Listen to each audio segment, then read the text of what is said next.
First strike here with MMA Jeff. We've got UFC Fight Night, the last fight card of the ESPN Plus era. Jeff, it's Royval and Cop, and we've got ourselves a couple of doozies to talk to you guys about here tonight.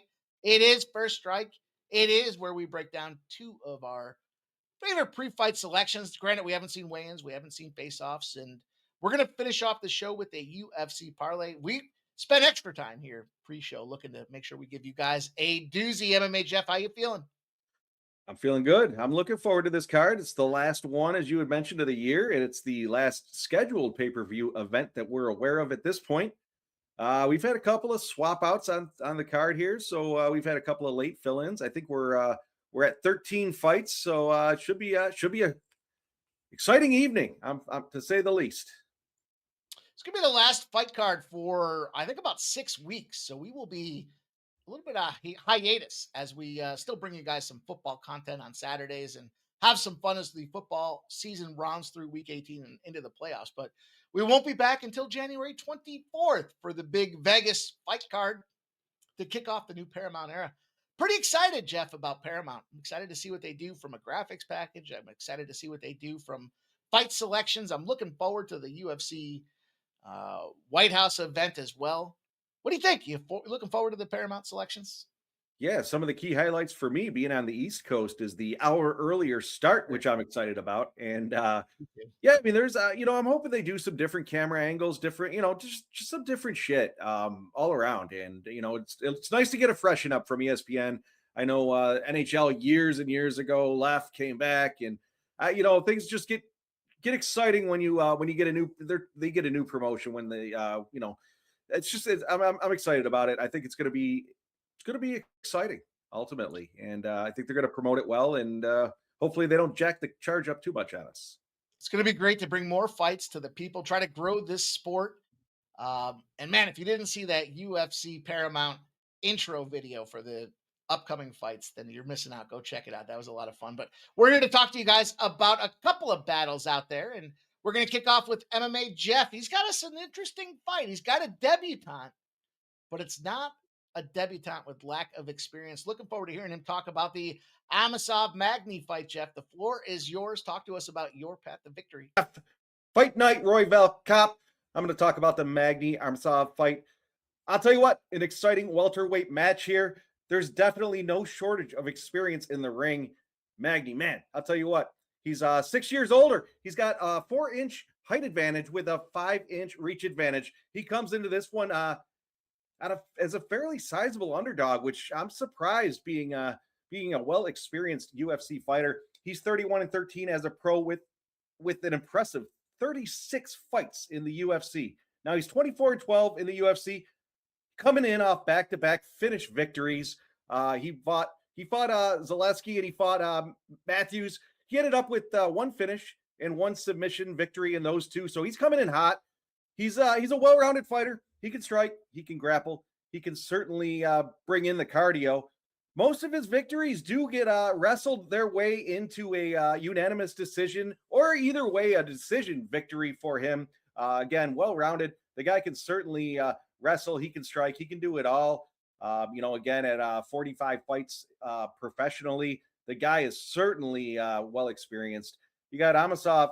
He comes in as a pretty sizable favorite with a 28-1 record as a pro. Now he's 8-1 in Bellator, and he was crushing some cans in the other promotions he was in. He is making his debut from Bellator, which hasn't necessarily worked out for some of these fighters that came in. You got Patchy Mix, you got Patricio. Some of these guys haven't fared out too well against these tougher fights, tougher competitors in the UFC, but we'll see what happens here.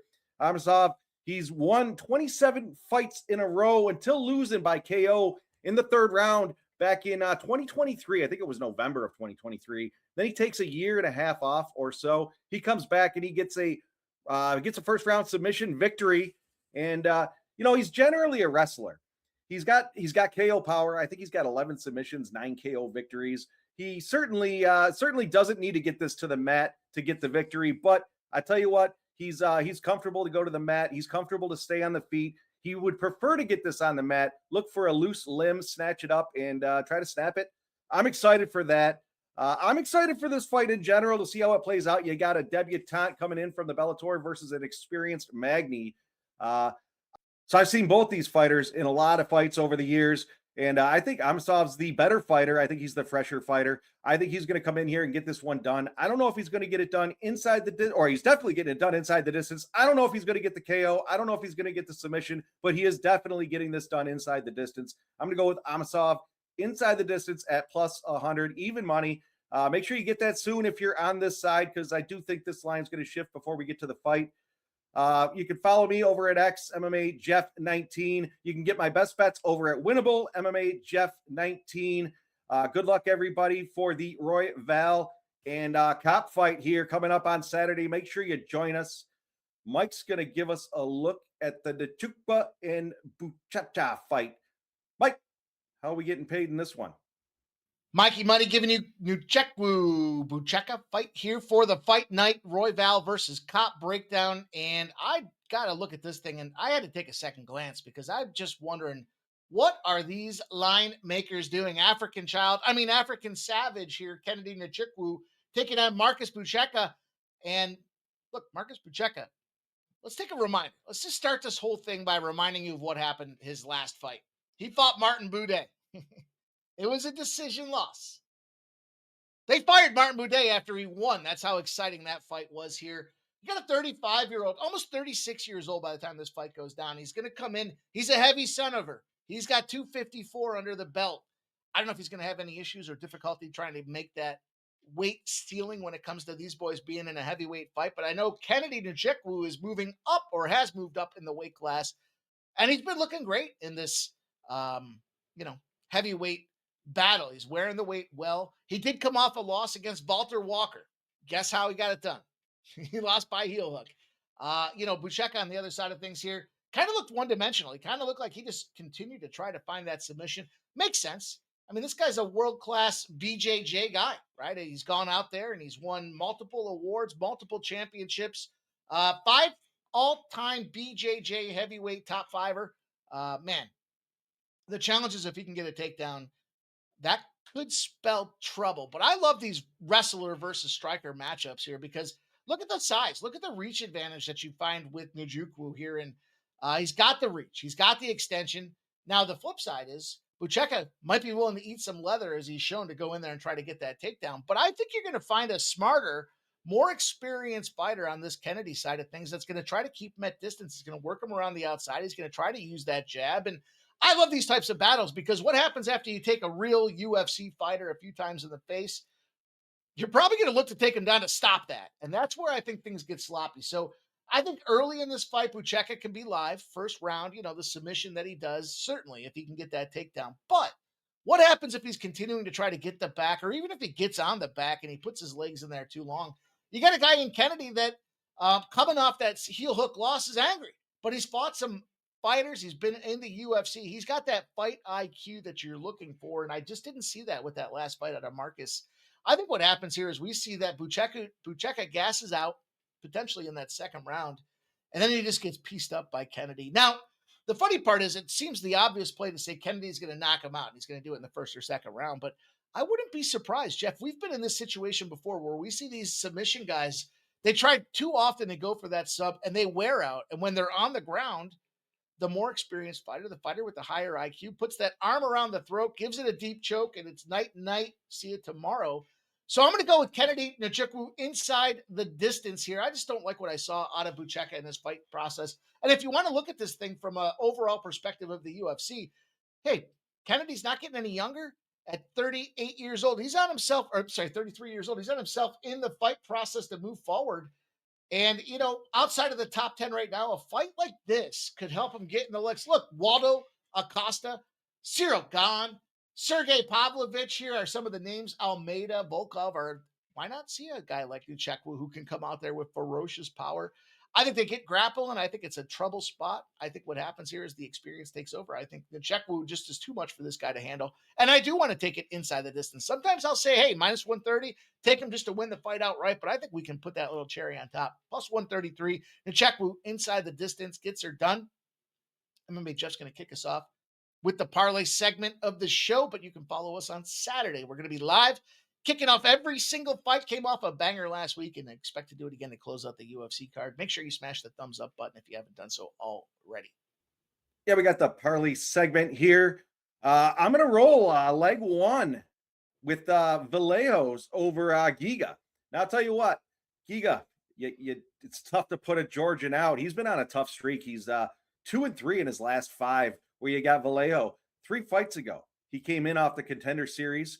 He's 2-0 since then in the UFC. So the guy's been hot. He's got a 5-fight win streak. Now he's a little shorter. He's got a little less range on him, but I think he's got enough to get this done against Giga, who is 37 years old. He's got 13 years age over Vallejo. And I'll tell you what, I think give me Vallejo here on the money line. The younger guy is going to get this done. I think Giga is going to. I think it's going to go decision, but I'm going to roll with Vallejo here on the money line. Mike, what are you going with here on the second leg of the parlay? Listen, she fights out of the goat shed. She's 4-1 in her last five. She's 8 years the younger, and she's wiry. She's squirrely. She goes out there and just continues to find a way. She has a blended combination of striking, takedown approach. She's got a takedown defense that definitely leaves a little bit desired, but she's not afraid to get bloodied up. She's not afraid to get those braids all busted up as it goes into it here. I'm talking about Jillian Robertson here against Amanda Lemos. A short notice step in, but I think G-Rob, listen, yeah, 63-inch reach advantage versus the 65. Significant strikes, not quite there, but she's kind of got that it factor. We've seen her out of Niagara Falls come in time and again and get it done. And I think this is a great opportunity for her to go out there and show UFC, Paramount, I'm your gal. I'm ready to fight. And I think we're going to take her for this parlay. It's going to be a plus 101 MMA Jeff. Tell them what's up. Tell them where they can find you. You can find me as always at X MMA Jeff 19, and best bets are always over at Winnable MMA Jeff 19 as well. And hope you guys join us Saturday. We had a banger last week, and we're going to close the year out with another one. So good luck, everybody, and hopefully see you Saturday. Final fight card of the year. It's going to be a 6-week hiatus. You don't want to miss it. This is a great way. We've talked about this time and again. December's to remember when it comes to us at Sports Money and betting on the UFC.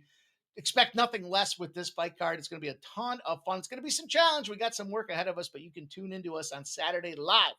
Catch our best bets, go play by play, game by game, fight by fight, round by round with the crew here at Sports Money. Thanks for checking us out. Make sure you smash that thumbs up button if you haven't done so already. And we'll be back live with you guys on Saturday. Get ready for a big UFC fight night to close the year out. Thanks for watching, and we'll see you guys really soon.